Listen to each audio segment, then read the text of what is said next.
ٹھیک ہے جی مولانا، کیا سوال ہے؟ روح کی کیا حقیقت ہے؟ روح کی حقیقت کیا؟ قرآن و سنت میں اس پر کوئی میری بچی بحث نہیں ہوئی. یہ جو ہے نا کہ روح کیا شاید کس طرح جسم میں آتی ہے، کس طرح نکل جاتی ہے، اس کا دین سے کوئی تعلق نہیں.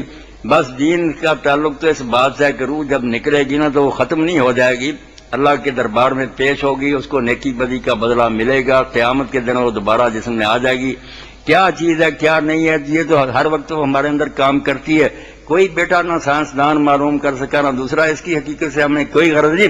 جو لوگ اس آیت سے دلیل لیتے ہیں نا کہ یسالونک عن الروح قل الروح من امر ربی، کہہ دیں کہ لوگ پوچھتے ہیں آپ سے کہ روح کیا، آپ کہہ دیں وہ رب کا امر ہے. اس سے میری بچی بہت جو صوفیہ اور ہے نا درویش قسم کے لوگوں نے بڑا لمبا چوڑا بنا لیا ہے کارخانہ کہ روح امر ربی ہے اس لیے وہ رب ہی ہے، اس میں سے نکلی ہے. یہ کوئی بات نہیں. یہ آپ توجہ سے سن لیں کہ اس آیت میں روح سے مراد وہ روح نہیں جو ہمارے اندر ہے جان. اس روح سے مراد قرآن ہے وہی، اور وہ فرشتہ ہے جو وہی لے کر آتا ہے. سوال ان لوگوں کا اس روح کے بارے میں حضور نے کوئی اعلان کیا تھا کہ میں طبیب ہوں، تشریح اور اعضاء کرتا ہوں، میں سمجھاؤں گا ڈاکٹری؟ ایسی کوئی بات نہیں تھی. یہ سوال کیوں آپ سے کرنا تھا؟ آپ جو کہتے تھے کہ نازل بہ روح الامین، اس قرآن کو لے کر روح امین اترتا ہے، ایک دیانتدار روح ہے، روح القدس. اور کبھی کہتے تھے اللہ تعالیٰ فرماتا کہ جعلنا روحن، قرآن کو ہم نے روح بنایا آپ کی طرف اتارا. ینزل الملائکۃ بالروح علی من یشاء من عبادہ، اللہ اپنے حکم سے اپنے جس بندے پر چاہتا ہے روح اتارتا. وہی کو بھی روح کہا، لانے والے فرشتے کو بھی روح کہا. یہ سوال تھا لوگوں کا کہ آپ ہمارے درمیان بیٹھے ہوتے، ہم نہ کچھ دیکھتے ہیں، آپ کہتے ہیں روح الامین آیا مجھ پر، وہی نازل ہوا، وہی کیا ہے، فرشتہ کیا؟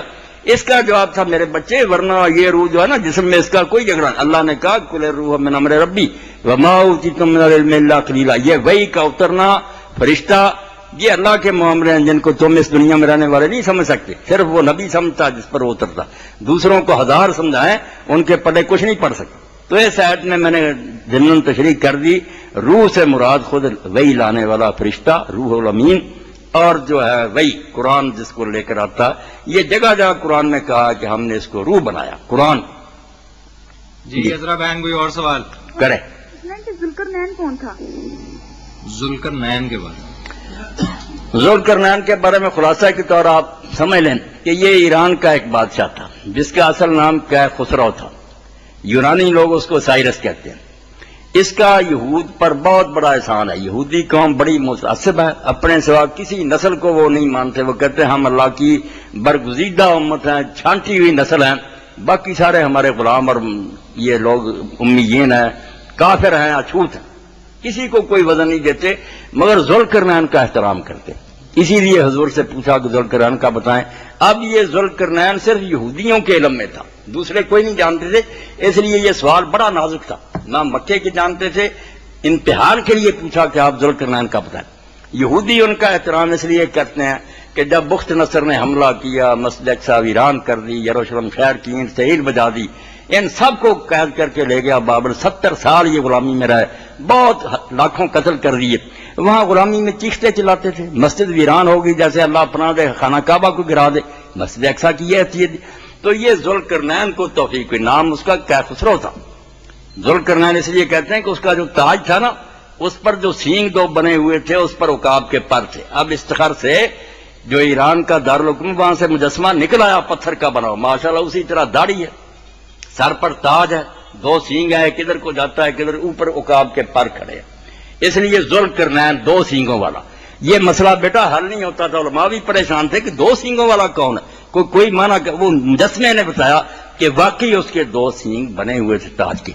اور اس نے آ کر یہ احسان کیا، جب فتح کیا بابل کو، اس نے ان کو آزادی دی کہ جاؤ اپنے وطن واپس جاؤ. وہاں اپنے گورنر کو حکم دیا کہ مسجد اقصی تعمیر کرنے میں ان کی مدد کرو، بہت فنڈ فراہم کیے. اتنا بڑا احسان غیر قوم ہوتے ہوئے اس نے کیا کہ اس کو یہ خداوند کا مسیح کہتے ہیں. وہ اللہ کا برگزیدہ تھا، ہماری نجات کے لیے آیا.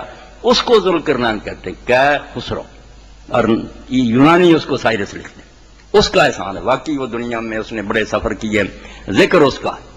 لوگ کیا بعض کہہ دیتے ہیں سکندر رومی. سکندر رومی تو کافر تھا.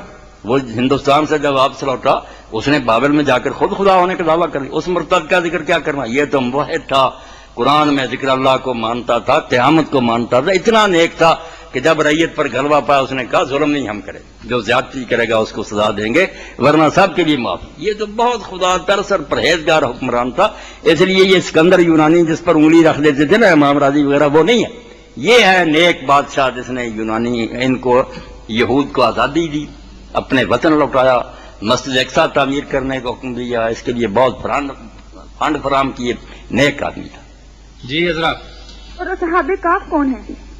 آپ چلیں مولانا، یہ سوال آپ کر رہے ہیں لمبے چوڑے، اس لیے میں ذرا بیٹا آپ کو ایک حوالہ دوں گا، میں بتا دیتا ہوں، آپ اگر تکلیف کریں نا تو مولانا ابوالکلام آزاد رحمۃ اللہ علیہ کی تفسیر ترجمہ القرآن میں بھی ہے یہ، مگر الگ بھی چھپ گیا، اصحاب الکہف والرقیم، یہ کتاب الگ چھپی ہے جس میں اصحاب الکہف کے بارے میں انہوں نے ڈیٹیل سے بحث کی ہے، ذوالقرنین پر کی ہے، یاجوج ماجوج پر کی ہے۔ یہ بچی اگر آپ لے لیں نا کتاب تو یہ سارے مسئلے حل ہو جائیں گے، بڑی ریسرچ کے ساتھ اور تحقیق کے ساتھ انہوں نے لکھا، اس موضوع کا انہوں نے حق ادا کر دیا، ورنہ ہم پچھلی کتابیں پڑھتے ہیں لوگوں کو کوئی پتہ نہیں چلتا تھا کہ وہ کون ہے، اصحاب الکہف کب ہوئے ہیں، انہوں نے عقدہ حل کیا، ذوالقرنین کا بھی اور یاجوج ماجوج کا۔ یہ اصحاب الکہف والرقیم الگ مل جائے پھر بھی، ورنہ دوسری جلد جو ہے مولانا ابوالکلام آزاد رحمۃ اللہ علیہ کی ترجمہ القرآن تفسیر کی، اس میں بھی سورہ کہف کے تحت انہوں نے سینکڑوں صفحوں پر اس کو لکھا، نقشے بنائے، بہت عمدہ بات ہے۔ یہ بات اصل میں کہ بیٹا یہ عیسائی تھے، حضرت عیسیٰ علیہ السلام کی امت کے لوگ تھے، نوجوان تھے، مگر بعد میں کفر پھیل گیا، جو دقیانوس جس کو کہتے ہیں نا، ہم کہتے ہیں یہ دقیانوسی بات ہے، دقیانوس ظالم کیسر تھا، یہ روم کا بادشاہ، بڑا کافر بت پرست، اس نے بت بنوایا، لوگوں کو حکم دیا کہ سجدے کرو ورنہ سر قلم کروں، سب لوگ مان گئے، مگر یہ کچھ نوجوان ایسے تھے جو اٹھ کھڑے ہوئے۔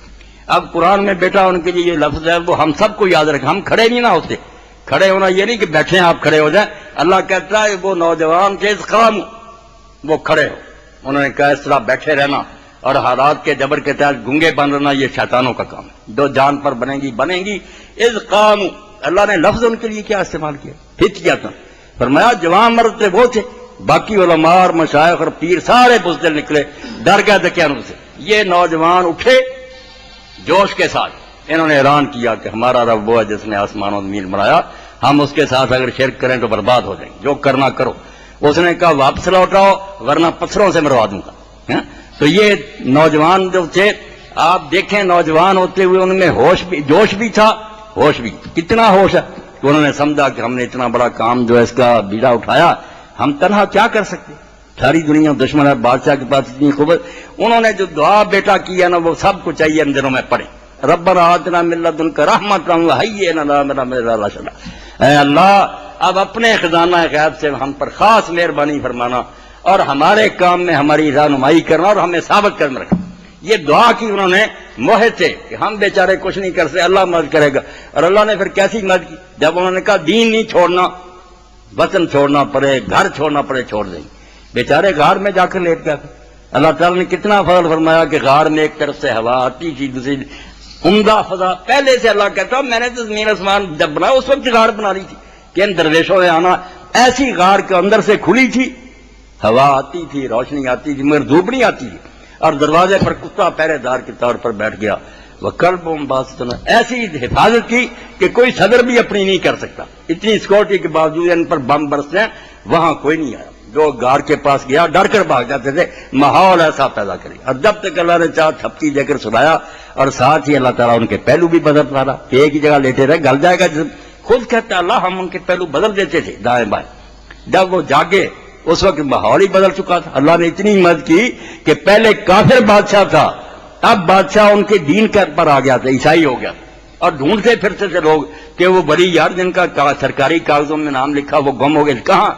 یہ جاگے کو کھانا لینے کے لیے بھیجا، اس نے جب سکہ دیا، دکاندار نے کہا یہ سکہ کئی سو سال کا پرانا، وہ حیران ہو گیا، اس نے کہا نہیں یہ تو کل کا سکہ، سارے شہر میں شور مچ گیا کہ یار یہ عجیب معاملہ، یہ آدمی بھی سچا ہے مگر یہ عجیب ہے کہ سکہ یہ کہتا کل ہم یہاں سے گئے، سکہ تو کئی سال پرانا، وہ دقیانوس نہیں رہا، اب زمانہ ہی بدل گیا، تو پھر جب شہر کے بادشاہ تک بات پہنچی، اس نے پوچھا، انہوں نے کہا یار یہ تو اللہ نے نشان دکھایا، وہی اللہ کے ولی ہیں جو گم ہو گئے تھے، مل گئے، غار پر گئے سلام کا، وہ لیٹ گیا جو گیا تھا وہ بھی فوت ہو گیا، باقی بھی فوت ہو گئے۔ انہوں نے پھر غار کا دروازہ بند کر دیا، وہاں یادگار کے طور پر ایک مسجد بنا دی۔ تو اصحاب الکہف مومن تھے، حضرت عیسیٰ علیہ السلام کی امت میں تھے، دقیانوس کے ظلم سے بھاگے تھے، بستی ان کی رکین تھی جہاں سے وہ گئے تھے، اور وہاں غار میں وہ سوئے ہوئے تھے۔ اب بھی سیورن سلیپرز جو ہے باقاعدہ ان کی داستان عیسائیوں نے بھی لکھی۔ ویسے میرا بیٹا میں نے کہہ دیا کہ وہ اگر لے لیں آپ ترجمان قرآن یا اصحاب الکہف والرقیم تو آپ کئی سو صفحے میں یہ سب چیزیں پڑھیں۔